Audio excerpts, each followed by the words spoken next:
Well, all right, let's go ahead and get started with a lecture on user interfaces. Again, I apologize if the quality of this ends up not being as good as what we ended up having in class. It's definitely very different presenting in a basement to absolutely no one, or at least to a camera, than in class. And if you have questions, pause the video, write them down, find some way to get that feedback out, maybe post something to the discussion board on Blackboard, or email me, or something like that. Maybe show up at office hours. All of these are options. So definitely don't let that moment pass. It's tempting to just say, oh, well, maybe he'll talk about it in a moment, but it's very important to have that question in your mind through the rest of the lecture, and then see if there is actually an answer to it, but also to ask, because you never know what additional things will come out from having asked that question. Again, class participation is really important, and it is actually one of the drivers for a lot of the discussion in the course. To that end, I think a lot of these lectures may end up being much shorter than the kind of experience that we have in class, because I've designed both exercises and time slack in the schedule so that we can address questions and we can go a bit on tangents. And one of the things I loved about the first half of this class was that you guys asked so many very good questions. So don't let that pass. As I say for many parts of this semester, many parts of this course, this lecture is a bit of a grab bag that would actually be a complete semester-long course, or even an entire degree program in many universities. In fact, at UMBC, we do have an HCC program that basically treats user interface design as an entire degree program. That's certainly true for a lot of the other material in this class as well. The main takeaway here is, do not let this lecture be the end of the story for you. It is not the end of the story on user experience design or user interface design.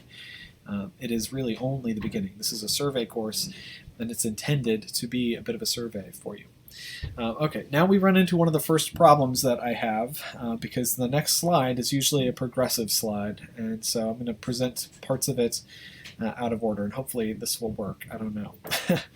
All right, so let me just select these elements and delete them, and then we will come back to them. So why should we focus on user experience design? Well, it is actually a major reason why systems succeed or fail. So this US Peace Corps seeing a 40-year high in applications for their overseas program, that is actually due entirely to renewed interest from completing the application process, making the application process much easier, more streamlined for the users who are trying to do it. And in particular, going from 8 hours all the way down to an hour, right? Much, much better. It's so much easier to complete the application, and that changes lives. Like, people would not have done the Peace Corps without this better, different, improved user experience. Another reason why we should do user experience design and treat it seriously, that accessibility is a really critical piece of the puzzle, right? Very, very critical piece of the puzzle. If there are 3 million native Lithuanian speakers and they're getting support from operating system manufacturers like Apple and Microsoft, or application manufacturers like Facebook and Google, shouldn't the visually impaired, shouldn't the hard of hearing also have support? This is a very important piece of user experience, and generally this actually improves things for everyone, because we may all have some sort of temporary visual impairment or hearing impairment that would make it very difficult for us to use a system that wasn't designed with that in mind, right? We've got 3 million native Lithuanian speakers. Accessibility features make a big difference for those folks. So definitely take it to heart when we talk about user experience. It's not something that is really just limited to niche situations, because at the end of the day, everybody has some niche that they fall into. All right, so what are some common user experience design errors? Well, the textbook lists basically these 6, and I think this is a really good classification of like the super high-level design errors you might run into. Lack of consistency, right? If the thing doesn't operate consistently from one screen to the next, it's very hard to let the system be fading into the background and the problem you're trying to solve with the system be foremost in your mind. Too much memorization. This is an interesting design error. So there's a temptation when you're building software to make it something that the user will have to memorize. And there's a natural tendency to accidentally emphasize memorization simply because to you, the designer, much of the problem is tacit. You've been dealing with it, living with it, designing for it for so long that you no longer realize that most people who have no experience with this problem or with this application domain would not have memorized all of the things that you have for the system. That said, there are cases where you do want memorization. If you have a application that requires rapid input, often memorizing keyboard shortcuts is a very good way of making the application work quickly. And certainly in games, this is very common, right? You have the same gamepad for any number of games, and you just have to memorize for each game what each key does, right? There is some memorization in good user experience, but too much memorization is a very, very common design problem. All right, no guidance or help. If there's no guidance or help system in the application that you're building, it's very difficult to handle all of those edge cases where something goes wrong. There's some problem or somebody doesn't know exactly how to use whatever new features are available in the latest release of the system. You do want to have a guidance help system in your application, especially if it's something that is an online service where it's much easier to provide access to this sort of stuff.